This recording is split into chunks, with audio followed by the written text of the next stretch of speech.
I thought she loved me, until I heard her say, "He's not my type, but he's rich."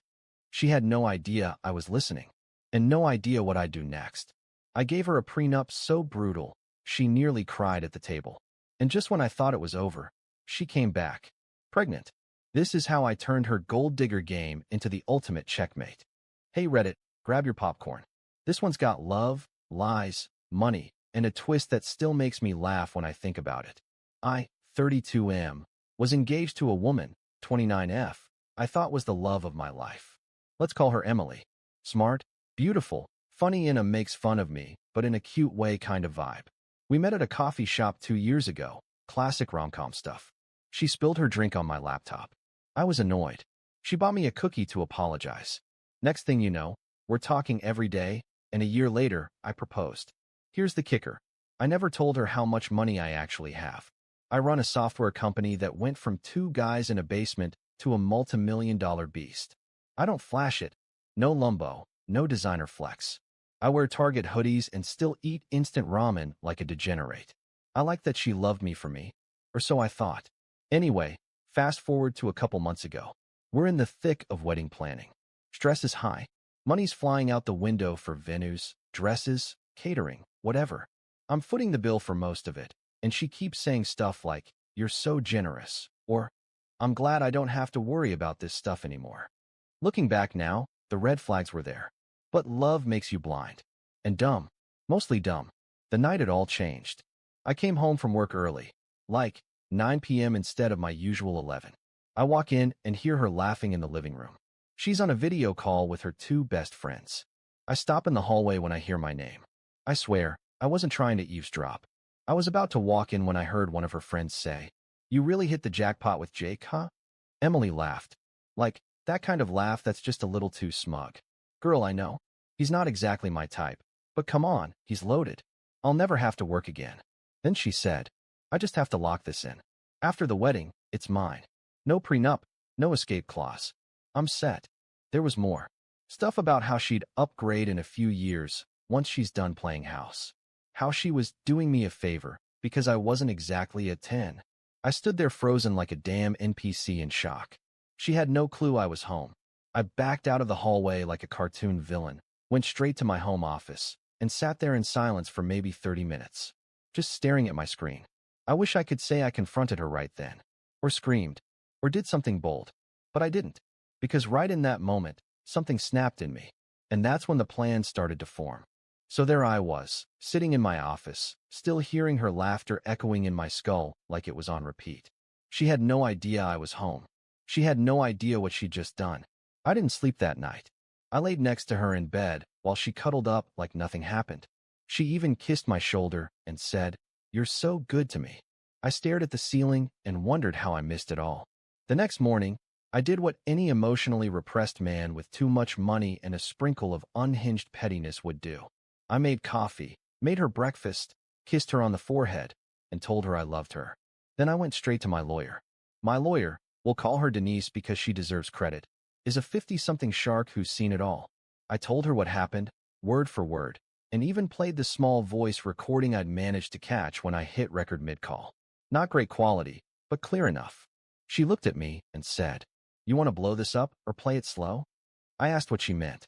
She sipped her coffee, leaned back like this was just another Tuesday, and said, "You can either end it now, go nuclear, and cut your losses, or you can make her sign something so brutal it'll make the devil blush." Guess which option I picked? Denise and I crafted the prenup like it was a goddamn battle plan. Clause 1. If she cheats, she gets nothing. Clause 2. If she initiates the divorce within 5 years, she gets nothing. Clause 3. If it's proven she married me under false pretenses, like, say, for money, she gets absolutely nothing. Clause 4. Any property, savings, business assets, or investments made before or during the marriage remain 100% mine. Clause 5. If we make it 10 years and she hasn't tried to screw me over, then she gets a very generous payout plus property split. And the best part? Clause 6. Signing this prenup is a non-negotiable condition of the wedding. No prenup equals no marriage. We even put in a hidden clause that voids the prenup if she signs it under duress, just to make it airtight. Denise called it malicious compliance with a smile. Now here's where it gets fun. Over the next few weeks, I acted like I was the happiest groom on earth. I booked us a weekend getaway to wine country. I let her pick centerpieces. I pretended to give a damn about linen textures. All the while, I'm setting up the prenup behind the scenes. My lawyer had it delivered in a beautiful leather folder with her name embossed on the front. Looked like a damn wedding album. When I finally gave it to her, I framed it as this sweet, romantic gesture. Hey babe, I've been thinking a lot about how to protect us both, you know? I just want us to be safe and smart. She blinked. A prenup? I nodded like an idiot in love. It's just paperwork. Everyone does it. She hesitated. I thought you trusted me. Here it came. The guilt trip. I kissed her forehead. Of course I do. Which is why this won't bother you at all. That line shut her up. Temporarily. The next few days were a damn circus. She started getting snappy. Passive-aggressive comments. I guess I'll start looking for jobs since you don't think I'm worth supporting. She stayed up late texting her friends, whispering in the other room. So, naturally, I installed a keystroke tracker and screen mirror software on her laptop. You can call me paranoid, but hey, if I'm going to war, I want intel. Turns out she was already talking to a divorce attorney. Not to sign the prenup, oh no, to ask how she could challenge it later. I even saw one message she sent to her best friend that said, if I play along for now, I can still walk away with something in a year. Y'all, I sipped my coffee reading that like I was watching a live finale of a Netflix thriller. But it wasn't time to pull the trigger yet. No, I had one more move to make before the final checkmate. All right, Reddit, it's time.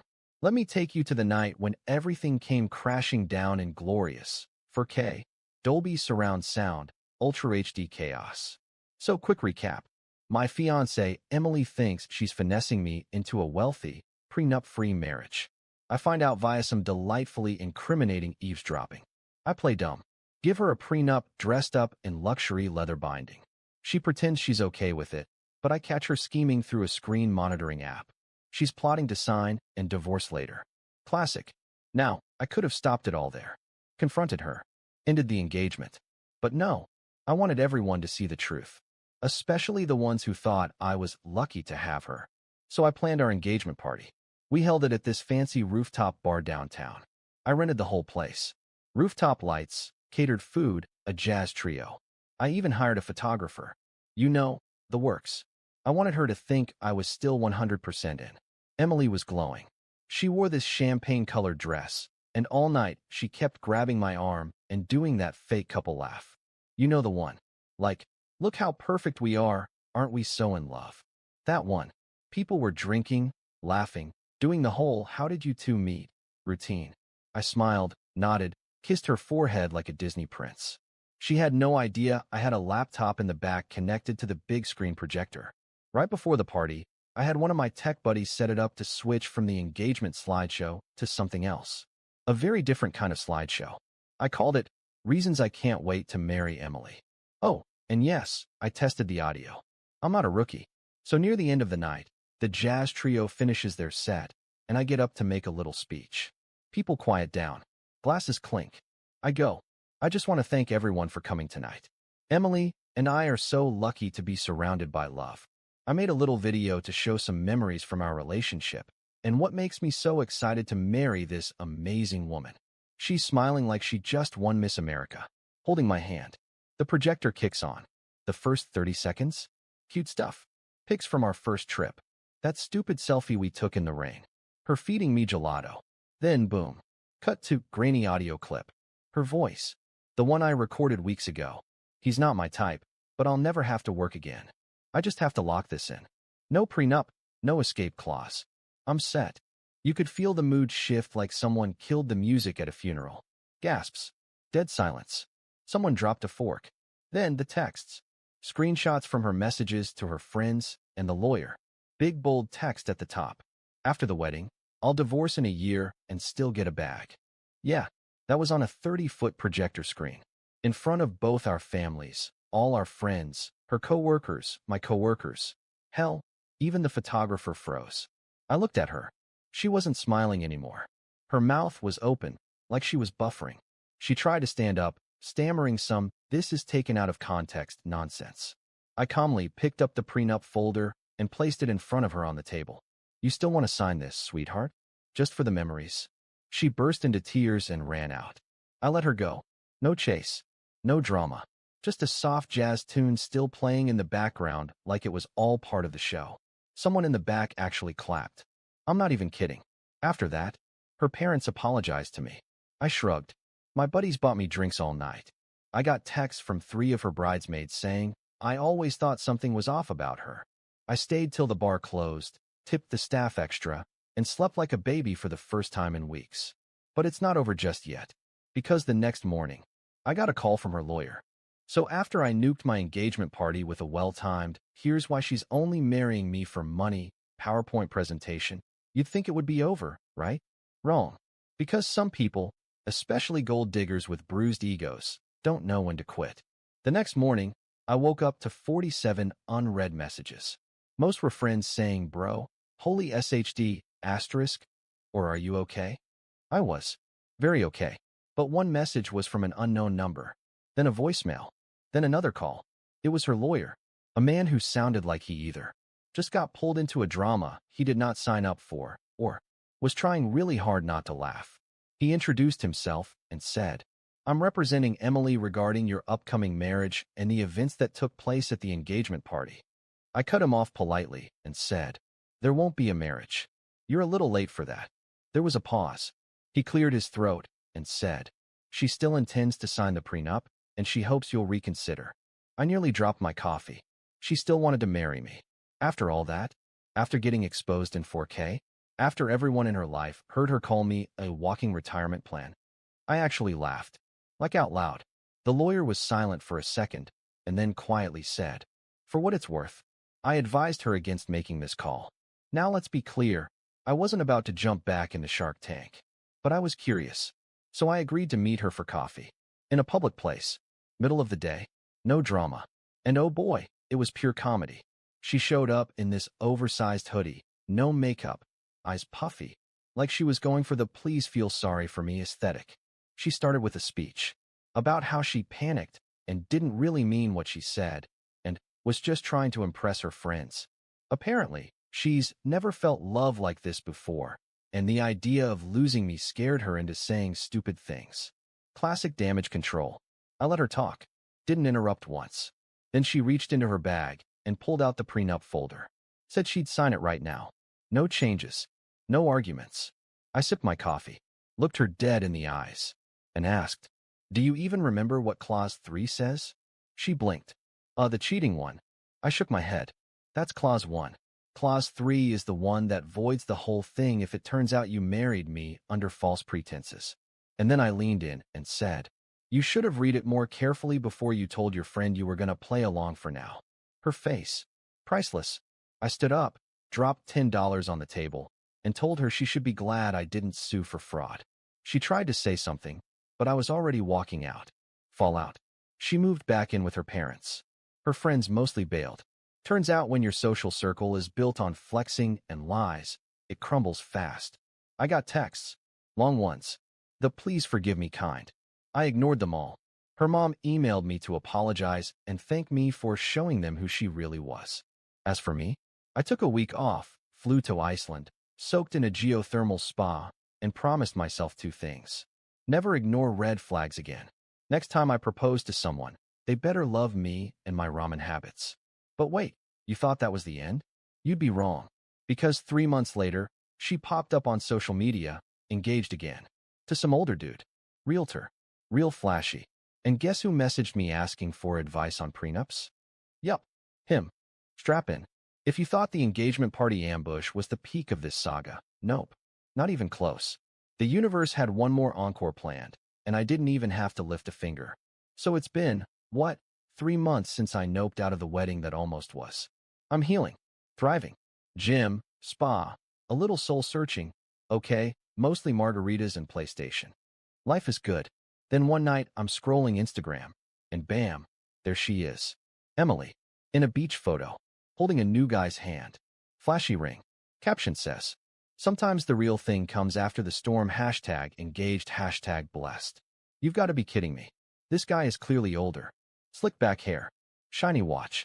One of those real estate, alpha male hustle king types. You know the vibe. Quotes from Gary V. drinks protein out of wine glasses, probably says things like grind set unironically. And just like before, the comments are full of heart emojis and so happy for you, babe. Messages from girls who definitely watched me roast her on a projector screen. But here's where it gets insane. 2 weeks later, I get a message from a blue checkmark account. Let's call him Todd. Real name wasn't Todd, but it absolutely felt like a Todd. The message: Hey Jake, I hope this isn't too weird. Emily mentioned you once or twice. Said you two were engaged at one point. I heard you're good with prenups. I was wondering if you'd be open to giving me some advice. Saturday. Back. In. All. The man was literally asking me how to protect himself from the woman who tried to trap me. So what did I do? Well, I did what any emotionally damaged but morally flexible man would do. I invited him to lunch. We met at this rooftop spot. Nice place, killer sushi. Todd showed up in a blazer with no undershirt. That kind of guy. I almost bailed just based on that fashion crime, but I stayed curious. He talked fast. Too fast. Nervous energy. Emily's amazing, man. But, like, her last relationship ended messy. I know there was some kind of misunderstanding. She says you got paranoid. Misunderstanding. Wow. I just nodded. Let him talk. He eventually said the quiet part out loud. Look, I love her. I really do. But some of my friends are telling me I should be careful. Like, legally. I asked him point blank. Do you think she'd still love you if you lost your money tomorrow? He didn't answer right away. That told me everything I needed to know. So I leaned in and said, I'll help you draft the prenup. But not just any prenup. One that's damn near elegant. Simple, strong, and quiet. And I did. I pulled out the same framework Denise and I wrote for mine. We adjusted it for Todd's situation, different income streams, different assets, but kept the spirit. No payout if divorced in under 5 years. No alimony if infidelity is involved. Proof of financial motives equals complete void. Independent legal counsel must review before signing. And then we added Clause 7, just for fun. In the event of a publicly documented attempt to defraud a previous fiancé, all financial obligations become null. I told him, if she tries anything shady, this clause lets you walk clean. He was impressed. Kept saying how professional I was. I just smiled. Wished him luck. A week later, he messaged me again. Hey. She freaked out when she saw the prenup. Cried for like an hour. Said it means I don't trust her. I asked if she signed it. He said, not yet. But I told her it's a deal breaker. We'll see. Oh, you'll see, all right. Couple weeks later. Her Instagram goes dark. No more hashtag fiance goals. No more beach photos. Ring's gone. And then, Todd posts a story with the caption, dodged a bullet. Guess he finally saw what I saw. So yeah, she tried it again. Got outplayed again. And this time, I didn't even have to lift a finger. I just gave the next guy the manual and let the universe do its thing.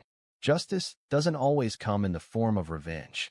Sometimes, it comes in the form of a nicely formatted PDF and a signature in blue ink. The prenup. The PowerPoint of doom. The fake, I've changed coffee date.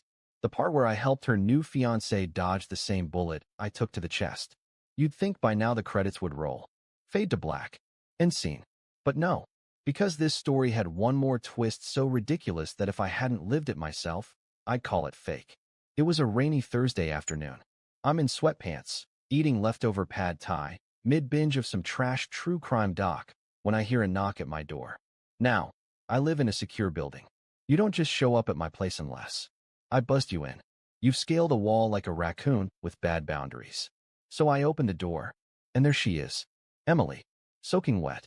No umbrella. Hair a mess. Makeup smudged. And most notably, very, very pregnant. For a second, I didn't say anything. I just stared. Like when you see someone from high school in public and pretend you didn't. Then she whispers, "Can I come in?" Now, was I tempted to slam the door and say, "Lose my number?" Yes. Did I also have the morbid curiosity of a raccoon looking into a blender? Also yes. So I let her in.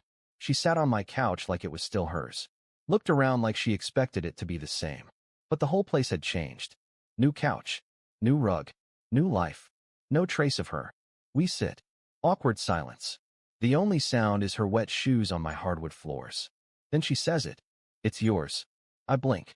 "The baby?" She nods. Hand on stomach. Classic move. At this point, Reddit, I am calculating every single possible timeline in my head like Doctor Strange. Let's review. We broke up about 3 months ago. She got engaged to Todd less than a month later. Now she's what? 7 months pregnant? Quick math, Einstein. That baby's not mine. So I asked deadpan. You're 7 months in. We broke up 4 months ago. Want to try that again? She pauses, freezes, then cracks. Okay, fine. It's not yours. Boom. I knew it. But wait, why lie? Why show up at all? She says. I didn't know where else to go. Todd kicked me out. He's convinced I tried to trap him. He showed me the prenup. Said you helped him write it. I just raised my eyebrows and sipped my drink. No confirmation. No denial. I don't have anywhere to stay. I thought maybe you could help. Just until the baby comes. I'm really trying to turn my life around. The audacity. The Netflix tear delusion. I leaned back, took a long breath, and then said, calmly, you came here pregnant with someone else's baby after trying to scam me, and want me to let you crash at my place because your new victim grew a brain? She started crying, the real ugly kind, saying she was scared, alone, broke. I almost felt something. Almost. But then I remembered. The rooftop party. Her saying I wasn't her type.